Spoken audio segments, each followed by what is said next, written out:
युद्ध किसी भी देश के लिए, किसी भी राज्य के लिए और किसी भी व्यक्ति के लिए अच्छा नहीं होता। युद्ध हमेशा ही नुकसान पहुंचाता है। लेकिन आप एक छात्र हैं और आपके लिए इस युद्ध के बारे में जानना बहुत जरूरी है। हम बात करेंगे हिस्ट्री में एंशिएंट और मिडाइवल और मॉडर्न तीनों समय में हुए कुछ इंपॉर्टेंट बैटल्स की, जो आपके एग्जाम के पॉइंट ऑफ व्यू से इंपॉर्टेंट है। मैं नीतीश नंदनी स्कूल शिक्षा के इस ऑनलाइन परिवार में आपका स्वागत करता हूं। हम इसमें बात करेंगे आज के इस वीडियो में कि कौन सा बैटल कब हुआ और किसके किसके बीच हुआ, उसका परिणाम क्या हुआ। इस वीडियो को ध्यान से देखिएगा और लास्ट तक देखिएगा, स्किप नहीं करिएगा, क्योंकि आपके लिए बहुत इंपॉर्टेंट है। तो चलिए शुरू करते हैं कहानी को। सबसे पहले बात करते हैं हम बैटल ऑफ द 10 किंग, जिसे हम दशराग युद्ध कहते हैं। दशराग युद्ध में जो है एक राजा और 10 जातियों जनजातियों के बीच ये युद्ध हुआ था। और बेसिकली अगर देखा जाए तो ये रावी नदी के तट पर लड़ा गया था। 14वीं शताब्दी के आसपास लड़ा गया था। और इसमें विजय किसकी हुई थी? इसमें विजय हुई थी राजा भरत की। ठीक है, अगला देखेंगे हाइडे स्पीच का युद्ध अलेक्जेंडर द ग्रेट और द किंग पोरस और अलेक्जेंडर के बीच हुआ था। झेलम नदी के किनारे हुआ था। 326 ईस्वी पूर्व 326 बीसी के आसपास हुआ था, जिसमें सिकंदर जो था वो इस युद्ध को जीत गया था। अगला बैटल जो है वो बात करते हैं कलिंगा युद्ध की। बहुत फेमस वॉर है ये कलिंगा वॉर। राजा अशोक लड़ता है इसको, 261 बीसी में लड़ता है। कलिंग पड़ता है उड़ीसा के आसपास और इस युद्ध में अशोक की जीत होती है। कलिंग पर कब्जा कर लिया जाता है। कलिंग युद्ध में जो है, कलिंग युद्ध के बाद अशोक कभी ना युद्ध लड़ने का निर्णय लेता है। उस युद्ध में जाने के बाद उसका हृदय परिवर्तित हो जाता है वहां के बैटल में जो लोग मरे होते हैं उनको देख करके। और एक इंपॉर्टेंट क्वेश्चन पूछता है कि कहां पर इस युद्ध का, ये जो बैटल है इसका कहां पर वर्णन किया गया है? तो अशोक का जो 13वां शिलालेख है, जो रॉक एडिक्ट है 13 नंबर का, उसी में लिखा हुआ है कलिंग युद्ध के बारे में। ठीक है, चलिए अगले बैटल पर पहुंचते हैं। अगला बैटल है तराई का प्रथम युद्ध, first battle of Terai. First battle of Terai Prithviraj Chauhan और मोहम्मद गौरी के बीच हुआ था। ये जो है तराई पड़ता है हरियाणा में। 1191 एडी में हुआ था ये बैटल। और इसमें जो है पृथ्वीराज चौहान जीत गए थे और मोहम्मद गौरी हार गया था। इसके बाद हम बात करेंगे तो सेकंड बैटल ऑफ तराई की बात करते हैं। सेकंड बैटल ऑफ तराई जो है पृथ्वीराज चौहान और मोहम्मद गौरी के बीच हुआ था। कब हुआ था? 1192 में हुआ था, जिसमें जो है मोहम्मद गौरी जीत जाता है और पृथ्वीराज चौहान हार जाते हैं। सेकंड बैटल इसलिए हार जाते हैं पृथ्वीराज चौहान क्योंकि पृथ्वीराज चौहान को धोखा देता है जयचंद, और वो भी जो है राजपाट के लालच में कि हम तुमको साम्राज्य दे देंगे। गोरी जो है कहता है और वो धोखा दे देता है, लेकिन उसको कुछ नहीं मिलता जयचंद को, क्योंकि अगला बैटल जो है बैटल ऑफ चंदावर होता है। किसके किसके बीच? मोहम्मद गौरी और जयचंद के बीच। और ये जो है चंदावर पड़ता है वर्तमान समय में आगरा के पास। 1194 में ये बैटल होता है और इसको कौन जीत जाता है? मोहम्मद गौरी जीत जाता है। आगे बढ़ेंगे, हम बात करते हैं फर्स्ट बैटल ऑफ पानीपत की। पानीपत का पहला युद्ध जो है बाबर और इब्राहिम लोदी के बीच होता है। कहां पर? पानीपत पड़ता है हरियाणा में। कब होता है? 21 अप्रैल 1526 एडी को होता है। बाबर इस युद्ध को जीतता है और यहीं पर मुगल साम्राज्य की स्थापना होती है। तो फर्स्ट बैटल में इब्राहिम लोदी को हरा करके मुगल वंश की स्थापना, मुगल डायनेस्टी को स्टेबल करता है बाबर। जब हम पहुंचेंगे आगे तो बात करेंगे बैटल ऑफ खानवा की। खानवा बाबर और राणा सांगा के बीच होता है। कहां पर होता है? राजस्थान में। 16 मार्च 1527 को होता है और इस बैटल में भी बाबर जो है, विक्ट्री किसकी होती है? बाबर की होती है। आगे बात करेंगे बैटल ऑफ चंदेरी का। चंदेरी जो बैटल है वो होता है राजपूत और मुगलों के बीच। बेसिकली ये जो है मेदनी राय लड़ते हैं। कौन लड़ता है? मेदनी राय और बाबर के बीच होता है। 20 जनवरी 1528 को होता है। कौन जीतता है इसको? इसको भी बाबर जीत जाता है। अगले बैटल की तरफ चलेंगे, बैटल ऑफ घाघरा की बात करते हैं। तो बैटल ऑफ घाघरा जो है बाबर और जो है अफगानों की सेना के बीच होता है ये युद्ध। और ये युद्ध जो है 6 मई 1529 को होता है। घाघरा जो है वो घाघरा नदी जहां ये बैटल होता है बिहार में पड़ती है और बाबर इस युद्ध में जीत जाता है। बाबर टोटल 4 युद्ध लड़ रहता है। 1526, 1527, 1528 और 1529 4 युद्ध लड़ता है और चारों जीत जाता है इंडिया में आने के बाद। ठीक है, अब हम आगे बढ़ेंगे और बात करेंगे बैटल ऑफ चौसा की। बैटल ऑफ चौसा शेरशाह सूरी और हुमायूं के बीच होता है। कब होता है? 26 जून 1539 को होता है। कौन जीतता है? तो शेरशाह सूरी जीत जाता है। इसी तरह हम आगे बढ़ेंगे तो बात करेंगे बैटल ऑफ कन्नौज की। इसे बिलग्राम का युद्ध भी कहते हैं। क्या कहते हैं इसे हम लोग?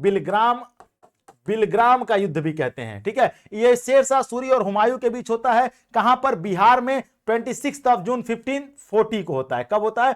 1514 को। और कौन जीतता है? तो शेरशाह सूरी जीत जाता है। हुमायूं बेसिकली शेरशाह सूरी से 2 युद्ध लड़ता है, 1539 में और 1514 में। बैटल ऑफ चौसा और बैटल ऑफ कन्नौज या बिलग्राम का युद्ध, ठीक है। और दोनों हारने के बाद 1514 में जो है हुमायूं देश छोड़ करके चला जाता है, कितने दिन के लिए, 15 सालों के लिए। और बीच में जो डायनेस्टी आती है उसे सूर डायनेस्टी कहते हैं, शेरशाह सूरी उसको स्टेबल करता है। बैटल ऑफ सरहिंद होता है 15 साल बाहर रहने के बाद, जब हुमायूं वापस इंडिया आता है, भागने के बाद जब वापस इंडिया आता है तो बैटल ऑफ सरहिंद लड़ता है। सरहिंद जो है हुमायूं और सिकंदर शाह सूरी के बीच, सूर डायनेस्टी का राजा रहता है, उससे बीच होता है पंजाब में। 22 ऑफ जून 1555 को इसको जीतता है और हुमायूं जीतने के बाद दोबारा मुगल वंश की स्थापना करता है, स्टेबल करता है मुगल डायनेस्टी को।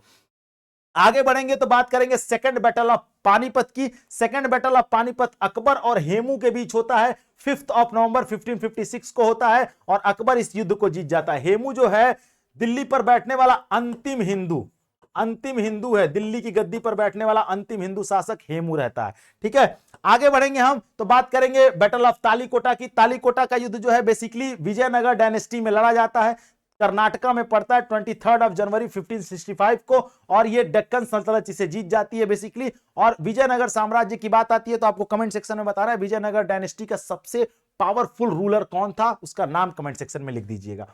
आगे बढ़ेंगे, बात करेंगे बैटल ऑफ हल्दी घाटी का। हल्दी घाटी का युद्ध जो है महाराणा प्रताप और मान सिंह बेसिकली सेनापति रहते हैं। मान सिंह बेसिकली सेनापति रहते हैं किसके, अकबर के।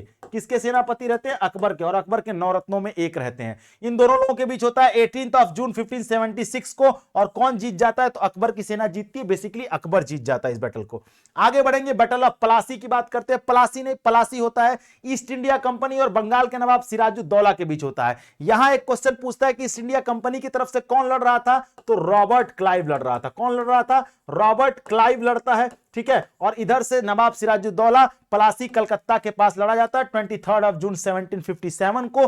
कौन जीतता है, ईस्ट इंडिया कंपनी जीत जाती है और भारत पर ब्रिटिश शासन की शुरुआत होती है, ब्रिटिश रूल जो है वो स्टार्ट हो जाता है इंडिया में।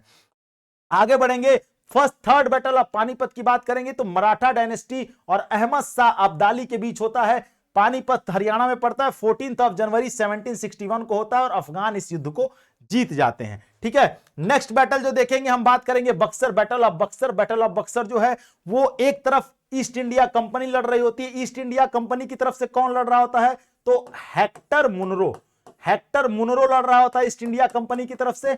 और इधर से लड़ रहे होते हैं सुजाउद्दौला, ठीक है, बंगाल के नवाब, Mir Qasim administrator of Bengal, Shujauddaula Nawab of Shah Alam द्वितीय मुगल डायनेस्टी के राजा। मतलब 3 लोग, मीर कासिम, नवाब सुजाउद्दौला और शाह आलम द्वितीय, तीनों लोग मिलकर लड़ते हैं। कहां पर, बक्सर में, बिहार में, 22 और 23 अक्टूबर 1764 को। और कौन जीत जाता है, तो ईस्ट इंडिया कंपनी जीतती है। इस बैटल के बाद एक बहुत इंपॉर्टेंट ट्रीटी होती है जिसे हम ट्रीटी ऑफ इलाहाबाद या इलाहाबाद की संधि कहते हैं 1765 में।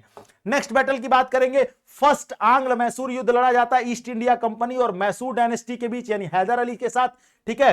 कहां पर, साउथ इंडिया में 1767 टू 1769 में। कौन जीतता है, मैसूर जीत जाता है और ट्रीटी होती है ट्रीटी ऑफ मद्रास के नाम से जानी जाती है। नेक्स्ट बैटल की बात करेंगे, फर्स्ट आंग्ल मराठा युद्ध। आंग्ल मतलब होता है अंग्रेजों के साथ जो भी युद्ध होते हैं उन्हें आंग्ल युद्ध कहा जाता है। तो मराठाओं और अंग्रेजों के बीच जो बैटल लड़ा जाता है उसे फर्स्ट आंग्ल मराठा युद्ध कहते हैं। ये पुणे महाराष्ट्र में होता है 1775 1782 में, ठीक है। कौन जीतता है, मराठा जीत जाते हैं। और कौन सी ट्रीटी होती है, तो ट्रीटी ऑफ सालबाई। आपको ट्रीटी जानना बहुत जरूरी है, कौन सी संधि हुई थी। सेकेंड आंग्ल मैसूर युद्ध होता है, हैदर अली लड़ता है ईस्ट इंडिया कंपनी के साथ, और जो है कब लड़ता है, 1780 टू 1784 में। कौन जीतता है, तो फिर से वही जीत जाता है। और यहां पर एक ट्रीटी होती है जिसे हम मंगलोर की संधि या ट्रीटी ऑफ मंगलोर कहते हैं। आगे बढ़ेंगे तो मराठा मैसूर युद्ध होता है, मराठाओं से और मैसूर के राजाओं से युद्ध होता है दक्षिण भारत में 1785 टू 1787 में। मराठा जीत जाते हैं और ट्रीटी ऑफ गजेंद्रगढ़ होता है, यानी ट्रीटी ऑफ गजेंद्रगढ़ के नाम से उसे जानते हैं, संधि होती है। थर्ड आंग्ल मैसूर युद्ध लड़ा जाता है, कौन लड़ता है, टीपू सुल्तान और ईस्ट इंडिया कंपनी के साथ ये बैटल होता है। कब होता है, 1792 टू 1792 में होता है। ईस्ट इंडिया कंपनी से जीत जाती है और एक ट्रीटी होती है जिसे ट्रीटी ऑफ श्रीरंगपट्टनम कहते हैं। क्या कहते हैं उसे, श्रीरंगपट्टनम कहते हैं। नेक्स्ट बैटल की तरफ बढ़ेंगे तो फोर्थ आंग्ल मैसूर युद्ध होता है ईस्ट इंडिया कंपनी और मैसूर से टीपू सुल्तान साथ 1798 टू 1799 में। ईस्ट इंडिया कंपनी जीतती है और यहां से मैसूर पर पूरा अधिकार अंग्रेजों का हो जाता है। तो बेसिकली मैसूर 4 युद्ध लड़ता है अंग्रेजों से। 2 युद्ध हैदर अली लड़ता है, हैदर अली फाउंडर रहता है मैसूर डायनेस्टी का, और 2 युद्ध जो है उसका बेटा टीपू सुल्तान लड़ता है, ठीक है। आगे बढ़ेंगे हम तो सेकंड आंग्ल मराठा युद्ध लड़ा जाता है अंग्रेजों और मराठाओं के बीच। कब लड़ा जाता है? 1803 टू 1805 के बीच। ईस्ट इंडिया कंपनी से जीत जाती है और ट्रीटी ऑफ सुरजी और अजानगांव होता है यहां पे। ठीक, अगला हम देखेंगे थर्ड आंग्ल मैसूर युद्ध, थर्ड आंग्ल मराठा युद्ध होता है ईस्ट इंडिया कंपनी और मराठों के बीच। 1870 टू 1880 के बीच ईस्ट इंडिया कंपनी से जीतती है और मराठा साम्राज्य जो है पूरी तरह से अंग्रेजों के हाथ में चला आता है। फर्स्ट आंग्ल सिख युद्ध होता है, सिखों से भी अंग्रेजों ने युद्ध लड़ा था। कहां पर? पंजाब में 1845 टू 1846 में, और ब्रिटिशर्स इस युद्ध को जीत जाते हैं और उस पर अपना अधिकार कर लेते हैं। सेकेंड सिख बैटल होता है, सेकेंड एंग्लो सिख वॉर होता है। कब कहां होता है? पंजाब में 1848 टू 1849 के बीच। ईस्ट इंडिया कंपनी से जीतती है और पूरे सिखों पर भी ईस्ट इंडिया कंपनी का अधिकार हो जाता है। तो ये सब इंपॉर्टेंट बैटल थे इस एंशिएंट, मिडिवल और मॉडर्न के बीच में, जो आपके लिए इंपॉर्टेंट है। ठीक है, इस वीडियो में कमेंट सेक्शन में आप जरूर बताइएगा ये वीडियो आपको कैसा लगा, क्योंकि आपका एप्रिसिएशन जो है, आपकी जो बातें हैं वो हमारे तक पहुंचेंगी, तो हमें अच्छा लगेगा कि हम जो प्रयास कर रहे हैं वो सफल हो रहा है। साथ ही साथ इसके अलावा और किस चीज पर आप वीडियो चाहते हैं वो भी बताइएगा, क्या हम उस पर लेके आए और आपके लिए लाभदायक हो। वीडियो को शेयर करिएगा हर बच्चे तक, वीडियो को लाइक करिए, शेयर करिए, ताकि सबके तक पहुंचे video. Thank you so much. जय हिंद।